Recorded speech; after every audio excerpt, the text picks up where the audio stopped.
할렐루야. 아멘. 제가 서로 이렇게 고백했으면 좋겠습니다. 사랑하고 축복합니다. 사랑하고 축복합니다. 네. 한 주간도 모두 잘 지내셨나요? 이번 주는 다니엘 기도회를 끝마친 한 주였습니다. 여러분 다니엘 기도회를 통해 많은 은혜 받으셨을 줄 믿습니다. 저도 많은 은혜를 받았습니다. 지난주 화요일 날 단톡으로 말씀을 올려드렸던 것처럼 우리의 삶 가운데서는 상황과 환경을 보면 불안과 초조와 두려움 이런 생각들이 마음을 짓누르지만 다니엘 기도회를 통해 하나님의 말씀을 듣고 기도와 찬양을 드리는 등 하나님께 예배를 드리면 언제 그랬는지 마음의 평안과 함께 하나님을 위해 살고 싶은 마음과 그리고 할 수 있다는 자신감을 하나님께서 제게 주심을 경험할 수 있었습니다. 그런 의미에서 우리의 삶의 원동력은 바로 예배임을 믿습니다. 그런 의미에서 우리 다 같이 함께 이렇게 고백했으면 좋겠습니다. 그럼에도 불구하고 하나님은 우리와 함께 하십니다. 하나님은 끝까지 우리를 포기하지 않으십니다. 하나님은 우리를 끝까지 사랑하십니다. 여러분, 그러므로 우리가 상황과 환경을 바라보지 말고 상황과 환경을 뛰어넘어 우리를 끝까지 사랑하시는 그 하나님을 바라보며 믿음으로 그 상황을 뚫고 나아가시기를 축복합니다. 지난번에 말씀드렸던 것처럼 11월 한 달간은 제게 힘든 시간이었습니다. 왜냐하면 왜 하나님은 우리에게 고난을 주실까 하는 그런 생각들로 가득 찼었기 때문입니다.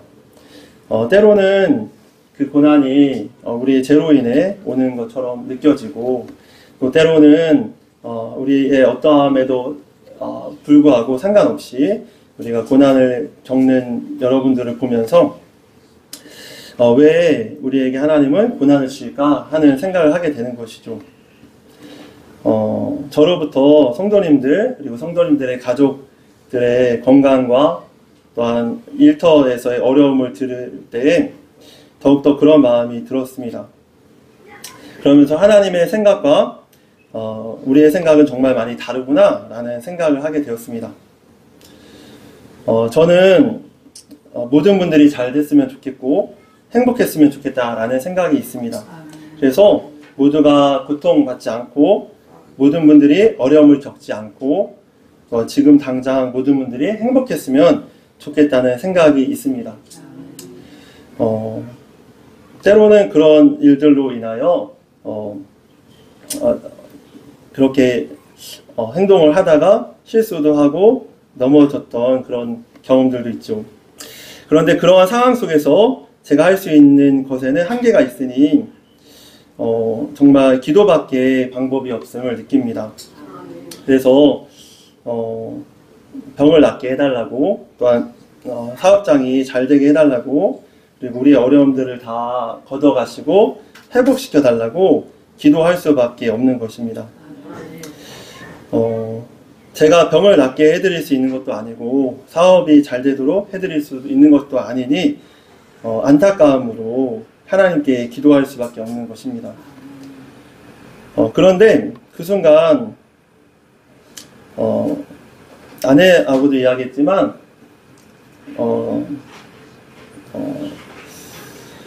장모님이 아프셔서 병원에 갔는데 그때 그런 고백을 했습니다. 왜 하나님은 말씀 한 번으로 우리를 회복시켜 주실 수도 있고 건강하게 하실 수도 있는데 그리고 우리의 모든 문제도 한 번에 해결해 주실 수 있는 분이신데 왜 하나님은 그렇게 해주시지 않으실까?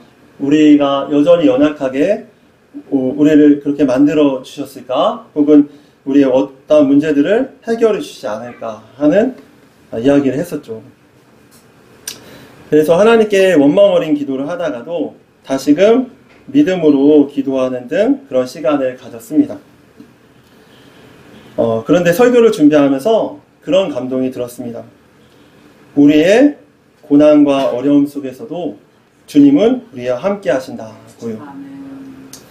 혹자는 고난을 우리에게 허락하신 하나님을 보며 하나님을 원망하기도 하고 하나님의 사랑을 의심하기도 합니다. 또 어떤 분들은 하나님이 나를 버렸다 라고 말하기도 하고 혹은 벌하시는 거라 라고 생각하는 분들도 있습니다. 그러나 그렇지 않습니다. 하나님은 우리의 하늘 아버지가 되신데 하늘 아버지 되신 우리의 하나님께서는 자기의 자녀들을 절대로 포기하지 않기 때문입니다.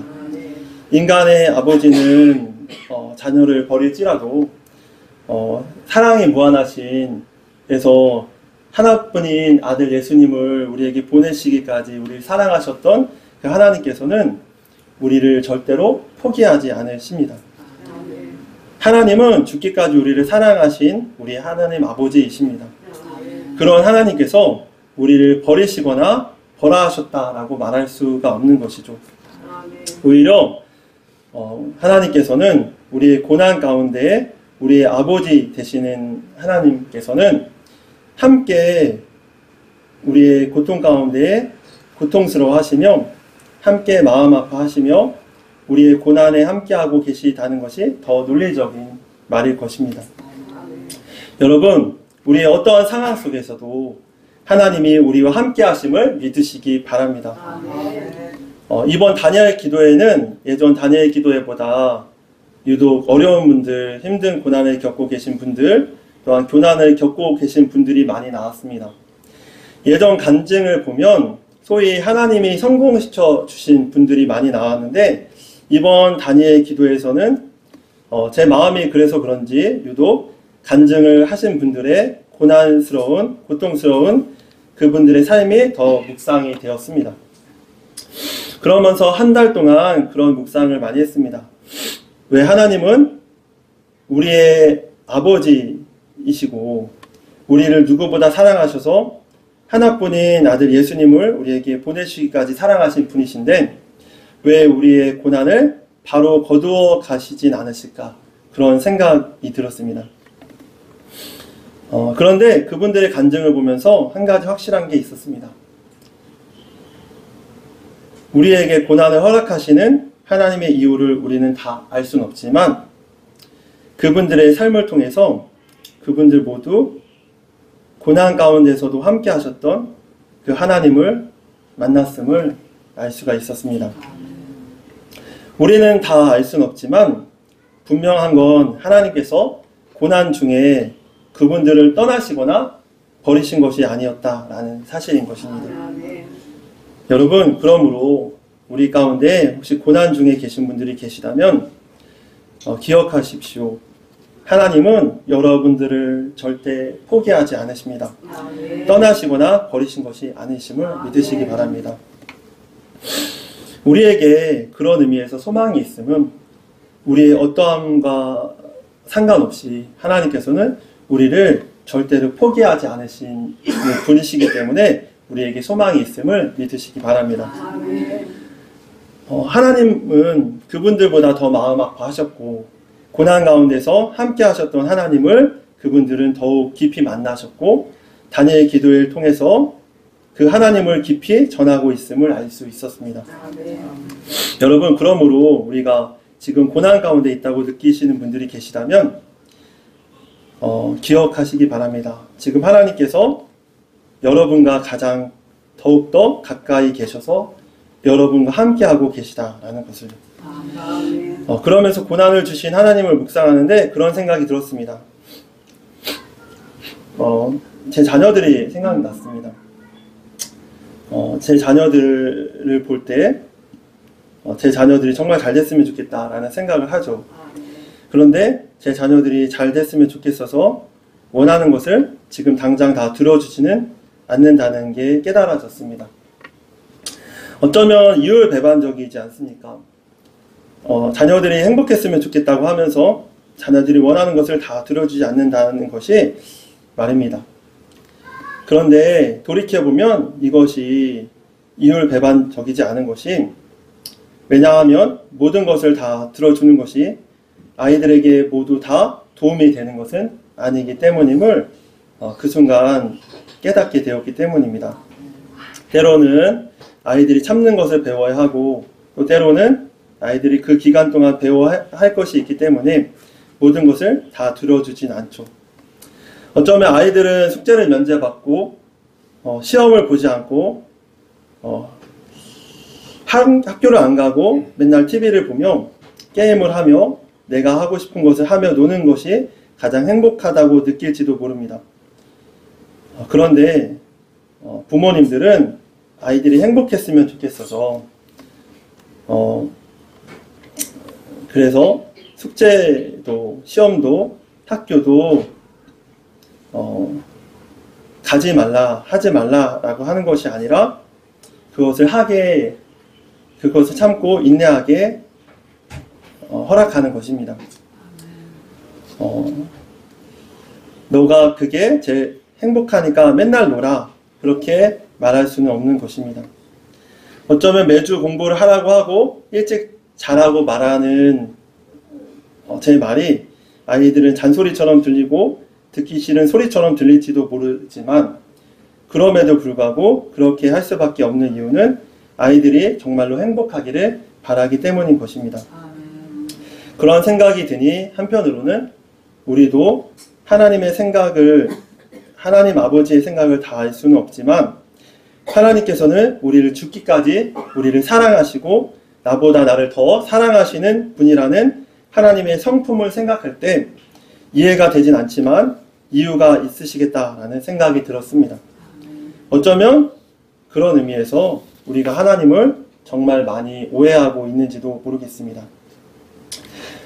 저는 예전에 하나님을 생각할 때 우리가 하나님을 위해 무엇을 잘하면 우리를 잘되게 해주시고, 우리가 하나님께 무엇을 잘못하면 잘 안되게 벌 주시는 분으로 생각해 왔습니다. 그런데 지난주 다니엘 기도에 나오셨던 김정권 목사님이나 양정숙 권사님, 그리고 거의 대부분의 분들이 정말 하나님을 위해 열심히 살고 입양도 하고 정직하게 살아가는데도 오히려 더 큰 고난을 만나고 오히려 더 어려워지고 죽음의 문턱까지 가게 되었던 고백을 하셨을 것을 보면서 이것을 볼 때 하나님을 잘 믿는다고 무조건 잘되게 해주시는 것은 아님을 알 수 있었습니다. 그리고 이우원 목사님이나 많은 분들의 간증을 들었을 때는 반대로 이분들이 정말 엄청난 축복을 받으셨는데, 그런데 이분들이 엄청난 축복을 받으신 것이 이분들이 다른 김정원 목사님이나 양정국 권사님보다 더 무엇을 더 잘했기 때문에 축복을 받았던 것이 아니라 그냥 그것이 모두 다 하나님 은혜구나 라는 것을 깨닫게 되었습니다. 저 또한 무엇을 잘못했다고 하나님께서 저에게 벌을 내리셨다면 저는 이곳 가운데 설 수조차 없는 사람입니다. 그런데 하나님께서는 은혜를 주셨고, 그래서 그 은혜로 살게 하셔서 제가 이곳 가운데 있는 것입니다. 그러면서 제가 간증을 들으면서 깨달은 것은 모든 것이 다 하나님의 은혜구나 라는 그런 생각이었습니다. 예전에 간증을 들을 때는 그런 생각하면서 들었습니다. 와, 저분들은 정말로 대단하다. 나도 저분들처럼 되고 싶다. 저분들처럼 살고 싶다. 그런데 요즘 간증을 들으면 느끼는 것이 별 인생이 없구나. 인생은 똑같구나. 우리 기준에 정말 대단하다고 여겨지는 사람도 하나님의 보시기에는 똑같을 수 있겠다. 언젠가 하나님이 부르시면 가야 하는 인생이구나. 사람이 엄청난 성공과 업적을 이루었다 한들 하나님 입장에서는 그저 소꿉놀이 하는 어린아이와 같은 일을 하고 평생을 하다 오는 거구나, 이런 생각이 들었습니다. 하나님은 무한하시기 때문에 모든 것을 다 하실 수 있는 분이시죠. 그런데 하나님께서는 그럼 우리에게 하나님의 일을 맡기셔서 하나님의 뜻을 이루게 하시죠.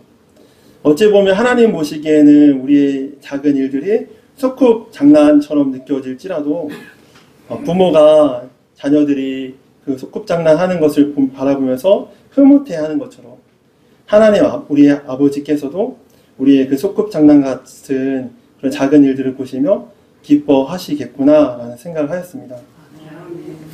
그러면서 한 가지 들었던 생각이 있습니다. 인생 어떻게 살아도 된다. 왜냐하면 언젠가는 다 끝나는 인생이기 때문이다. 공술의 공수거라는 말이 있습니다.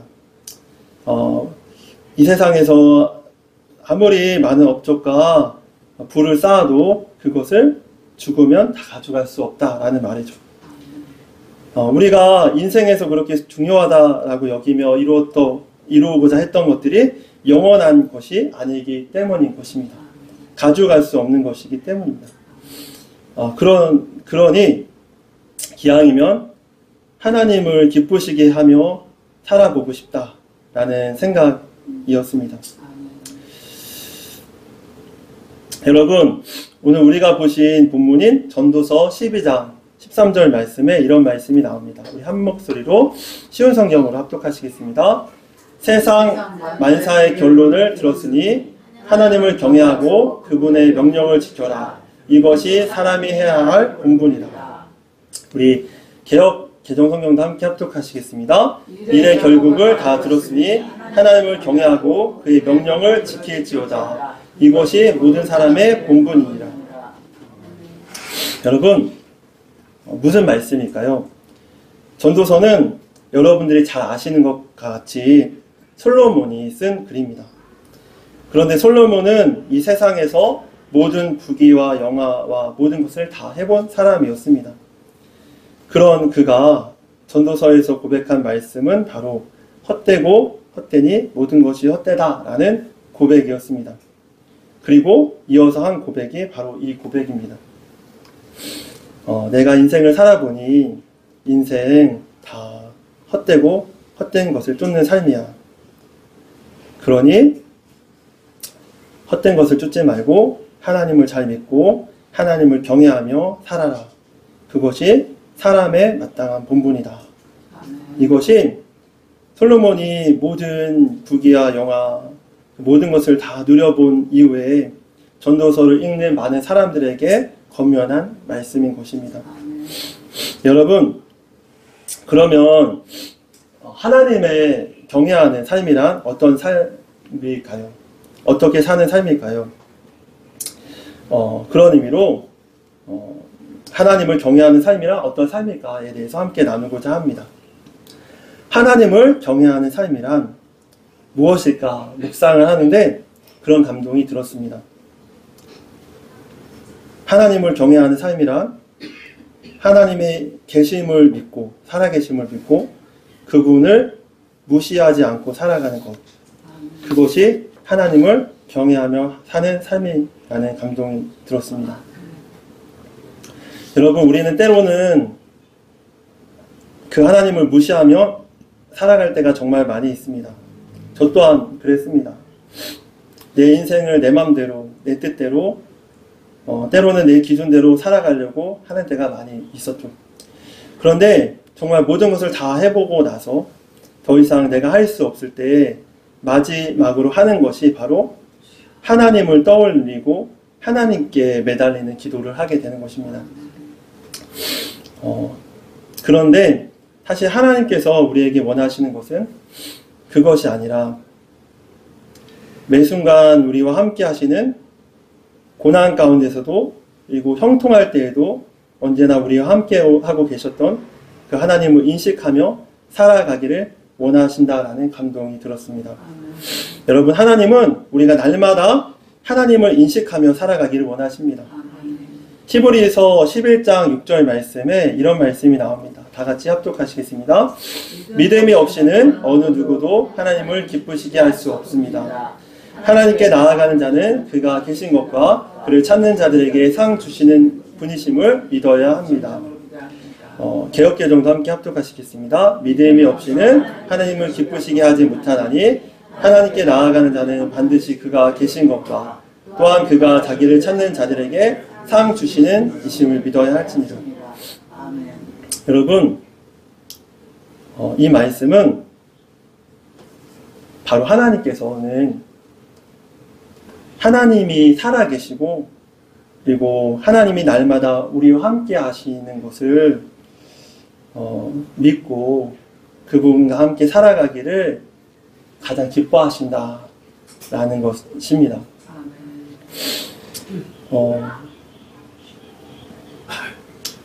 세상을 살아보면서 하나님의 뜻대로도 살고 싶었고, 그리고 내 뜻대로 살고 싶었던 마음도 있었고,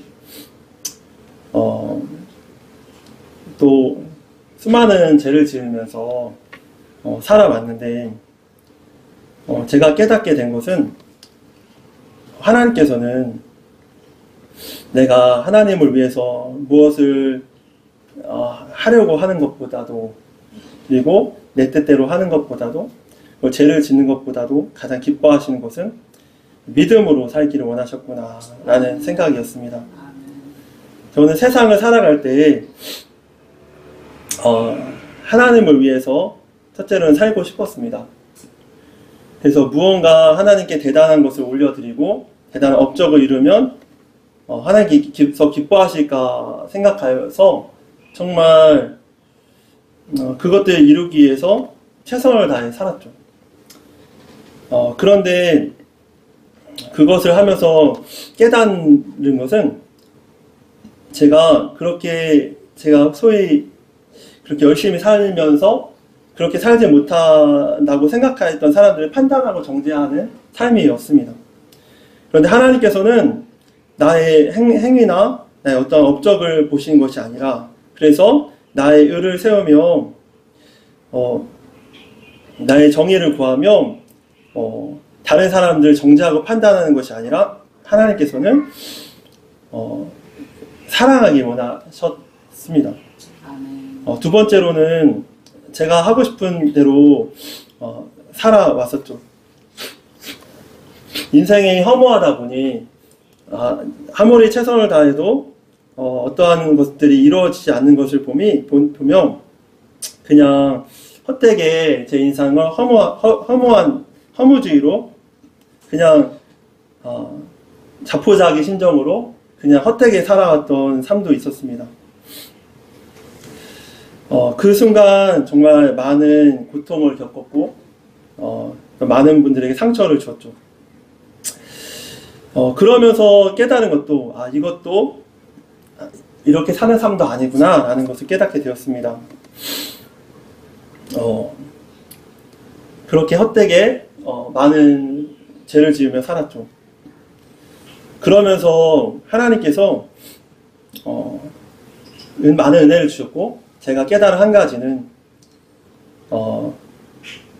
바로 우리의 인생은 우리의 어떤 노력으로도, 그리고 나의 뜻대로도 사는 것이 아니라 오직 우리에게 모든 것을 더하셔서 죽기까지 우리를 사랑하셔서 하나뿐인 아들 예수님을 주시기까지 우리를 사랑하신 그 하나님께서 우리에게 모든 것을 주시지 않겠느냐라는 그 말씀처럼 이미 우리에게 예수님의 사랑으로 모든 것을 주신 하나님을 믿음으로, 그 하나님을 믿는 믿음으로 아버지 하나님과 함께 주신 모든 은혜들을 누리며 은혜로 살기를 원하시는구나, 그리고 그 은혜를 나누며 살기 원하시는구나 라는 감동을 했습니다.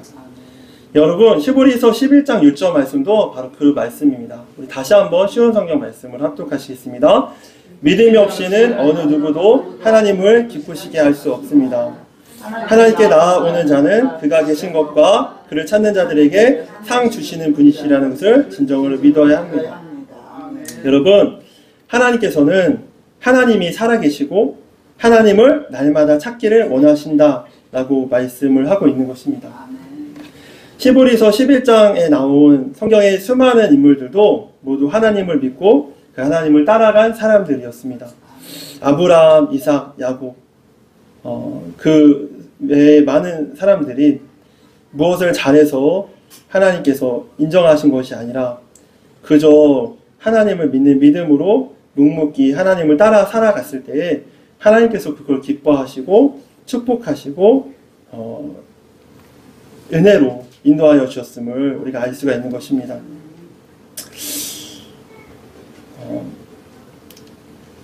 여러분, 그런 의미에서 하나님을 경외하는 삶이란 매 순간 하나님이 안 계신 것처럼, 함께 하시지 않는 것처럼 하나님을 무시하며 살아가는 저의 인생과 같은 삶이 아니라 매 순간 하나님이 나와 함께 하심을 믿으며 그럼에도 불구하고 나를 여전히 포기하지 않으시고 나를 사랑하시는 그 하나님의 사랑을 믿으며 지금도 날마다 함께 하시는 그 하나님을 찾으며 인식하며 기억하며 살아가는 것이 바로 하나님을 경외하는 삶이라는 것입니다. 그것에 대해 생각하는데, 그럼 어떻게 해야 날마다 하나님을 인식하며 살아갈 수 있을까에 대해서 생각하는데 3가지 단어가 떠올랐습니다. 바로 기도, 말씀, 순종이었습니다. 다 같이 따라해 보시겠습니다. 기도, 말씀, 순종. 여러분, 하나님이 우리의 어떠한 순간에도 우리와 함께 하신다는 것을 믿는다면 우리가 기도하지 않을 수 없습니다. 저는 기도를 정말 싫어합니다. 왜냐하면 힘들기 때문입니다. 육신적으로는 편한 것이 좋고 좋은 것이 좋고 세상적으로 즐거운 것을 하고자 하는 저의 본성, 저의 죄성이 있습니다. 그런데 마음에 하나님께서는 아침에 일어나면 기도하라는 감동을 주십니다. 그런데 그것을 순종하기까지가 시간이 꽤 걸리죠. 아침에 일어나고 그리고 다른 생각들을 하고 핸드폰을 만지고 하는 시간을 갖다가 계속 하나님께서 부담감으로 기도하라 라는 감동을 주셔서 마지못해 순종의 기도를 하게 되는 것입니다. 그런데 그렇게 기도를 하면 기도를 하지 않고 불순종하여 기도를 하지 않고 시간을 보내면 하루의 시간을 허비하게 되고 찜찜하고 후회스러운 삶을 살고 내가 기도할 걸 이런 후회를 하게 되는데, 그렇게 기도하기를 싫어하고 힘들어도 하나님이 주신 부담감 때문에 어쩔 수 없이 순종해서 기도를 하고 나면 기도할 때 하나님께서는 많은 지혜를 주시고 은혜를 많이 주시고 그리고 하루를 살아갈 수 있는 힘을 주십니다. 기도를 하지 않으면 하루를 내가 하고 싶은 일을 이루며 살아가게 되고 게을러지고 늦잠을 자고 그렇게 하루를 허비하고 찜찜하고 후회스러운 삶을 살게 되는데, 기도하면 하나님께서 그것들을 능히 감당할 수 있는 힘을 주셨던 것을 지나고 나서 그 마지막 저녁 때에 돌아보면서 깨닫게 되는 것입니다. 그런 의미로 어떤 사람들은 기도하면 하나님께서 그 모든 것을 해결해 주시느냐,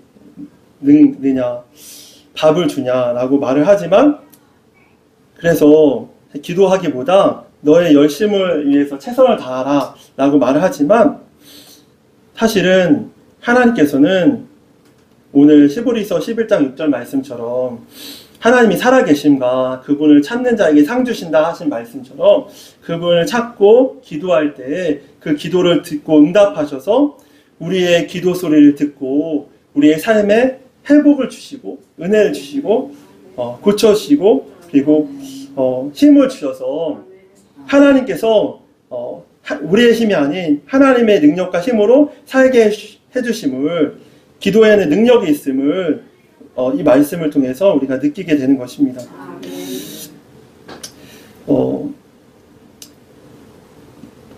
기도를 하면 하나님이 은혜를 많이 주십니다. 그런 의미에서 기도가 정말 중요하다라는 생각을 합니다. 여러분, 힘든 일이 있으십니까? 기도하시기 바랍니다. 일이 손에 잡히지 않고 걱정만 많이 됩니까?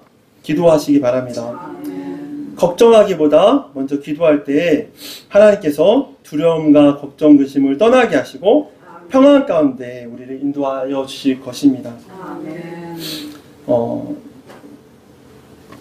둘째로는 하나님의 말씀을 들어야 합니다.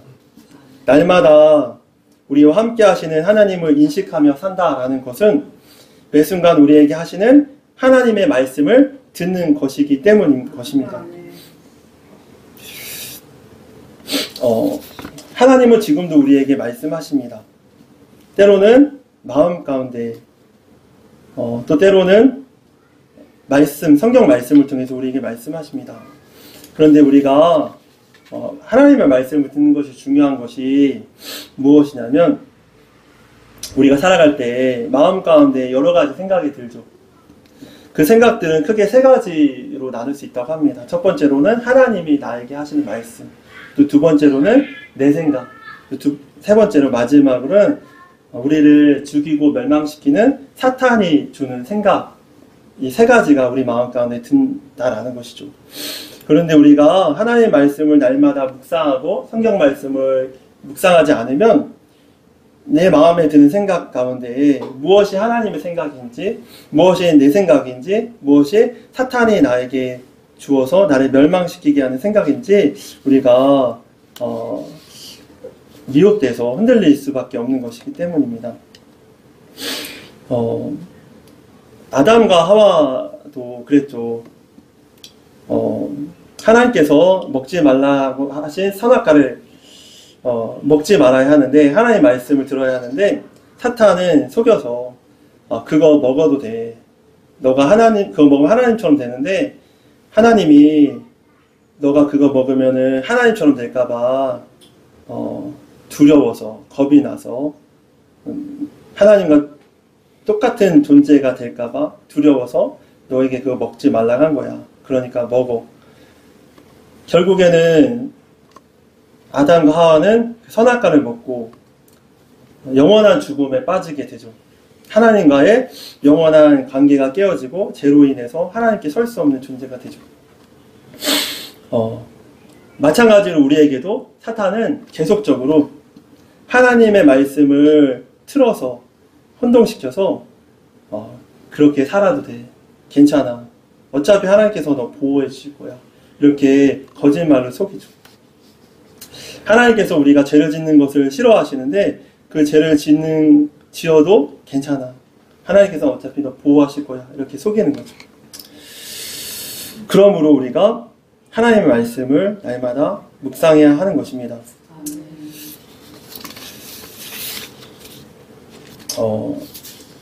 매일 아침 시작할 때 기도로 또한 묵상으로 성경 말씀을 읽음으로 매 순간 이것이 하나님의 뜻이구나 라는 것을 깨닫고 우리 마음 가운데 드는 생각 가운데 사단의 생각이 아닌 나의 생각이 아닌 하나님의 생각을 선택하여 하나님과 함께 동행하는 기쁨을 모두 다 누리시는 모든 분들이 다시 되시기를 축복합니다. 성경 말씀에는 두 가지가 들어있습니다. 첫째는 우리를 향하신 하나님의 뜻이 담겨 있습니다. 둘째로는 하나님의 성품이 담겨 있습니다. 그래서 우리가 어떻게 하는 것이 하나님이 기쁘시게 하는 것이고 하나님의 뜻인가 물으며 때로는 어떤 신비적인 체험이나 직접적인 하나님의 음성을 듣고자 하죠. 그러나 그것이 아니라 성경에 하나님의 뜻이 다 담겨 있음을 우리가 알 수가 있는 것이죠. 그래서 성경 말씀을 어떤 분들은 하나님께서 우리에게 쓰신 사랑의 편지다라고 하는 겁니다. 두 번째로는 하나님의 뜻과 더불어 하나님의 성품이 담겨 있습니다. 우리가 하나님의 뜻만을 이 성경에 담겨 있다면 우리가 살 수 없을 것입니다. 하나님의 뜻은 율법인데 정직하라, 선하게 살라, 모든 악을 버리라, 하나님을 사랑하라, 이웃을 사랑하라 라는 말씀이 성경 말씀이죠. 그런데 그것을 다 지켜 행할 수 있는 사람은 아무도 없을 것입니다. 그리고 그것에 짓눌려 연약하여서 항상 그래 나는 안 되나 봐. 나는 안 되는 사람이야. 그리고 항상 자신을 정죄하고 판단하며 하나님께 나아갈 수조차 없는 삶을 살게 되죠. 이 율법은 하나님의 뜻을 알게 하지만 단점은 그 뜻대로 행하지 않는 사람에게는 그것이 엄청난 무거운 돌과 같은 무거운 짐이 되어서 감히 하나님을 뵐 수도 없고 나아갈 수도 없는 그런 삶이 되는 것입니다. 그런데 성경에서는 그 하나님의 뜻만 담겨 있는 것이 아니라 바로 하나님의 성품이 담겨 있습니다. 하나님께서는 이사야에서, 예레미야에서, 그리고 많은 구약의 선지서에서 하나님의 뜻대로 살지 않고 많은 우상과 많은 하나님의 뜻대로 살지 않은 죄를 지었던 많은 이스라엘 백성들에게 너희가 멸망당할 것이다. 너희가 심판당할 것이다. 너희가 죽을 것이다. 이렇게 예언을 하시죠. 포로로 잡혀갈 것이다. 이렇게 말씀하시죠. 그런데 그것이 하나님의 뜻이었죠. 근데 거기 이후에 성경 말씀에는 하나님의 성품이 담겨 있는데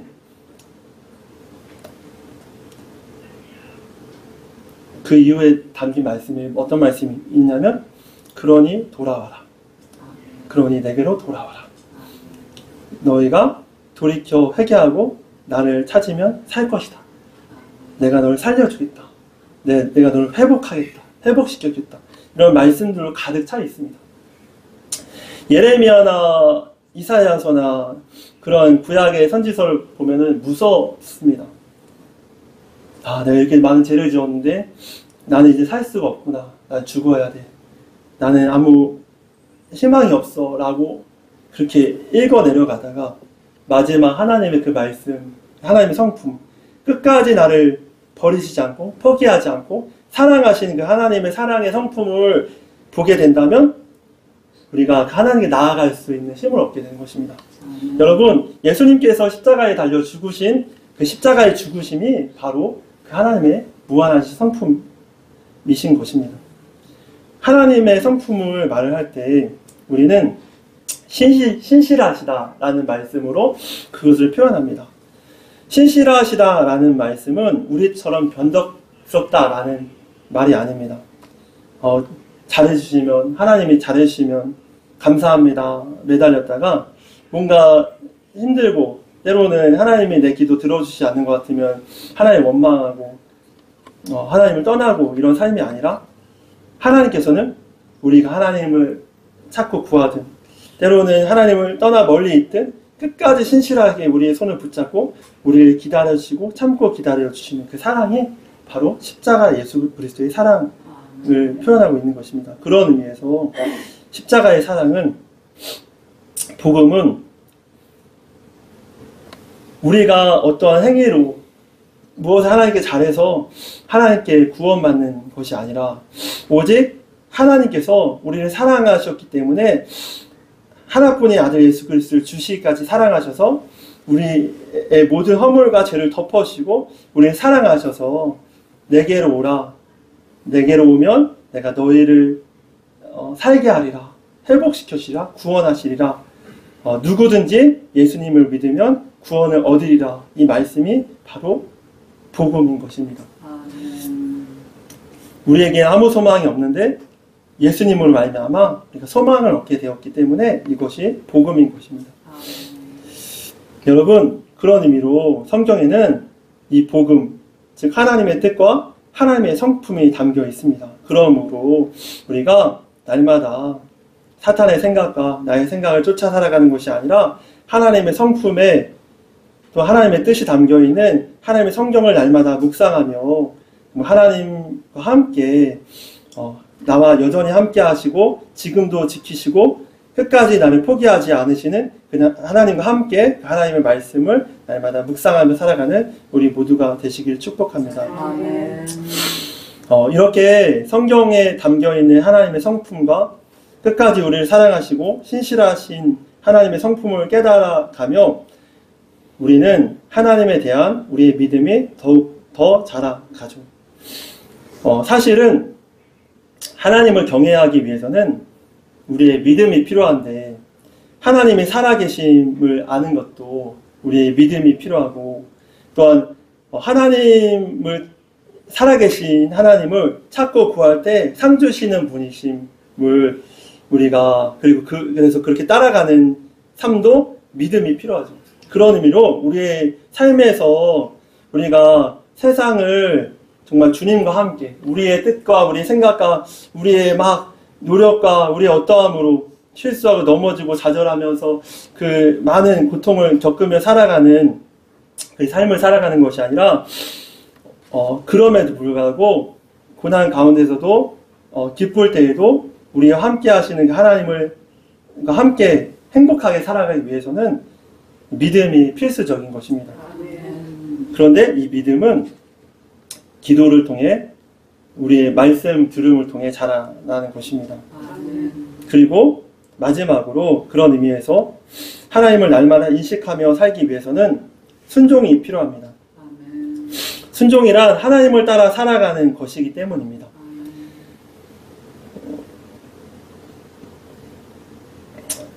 하나님과 동행한다라는 것은 하나님과 함께 길을 걸어가는 것을 의미합니다.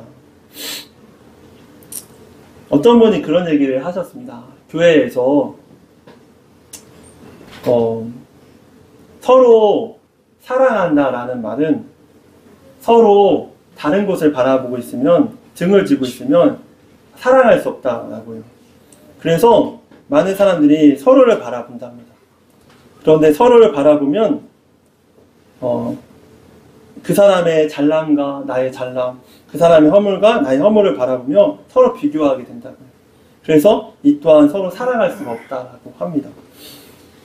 그러면서 하나님이 보실 때 우리가 서로 사랑하는 것은 무엇이냐면 등을 지고 혹은 같이 서로를 바라보는 것이 아니라 바로 예수 그리스도를 함께 바라보는 것, 그것이 바로 같은 곳을 바라보는 것, 그것이 진정으로 하나님을 사랑하는 것이라, 서로 사랑하는 것이다 라는 말씀이었습니다.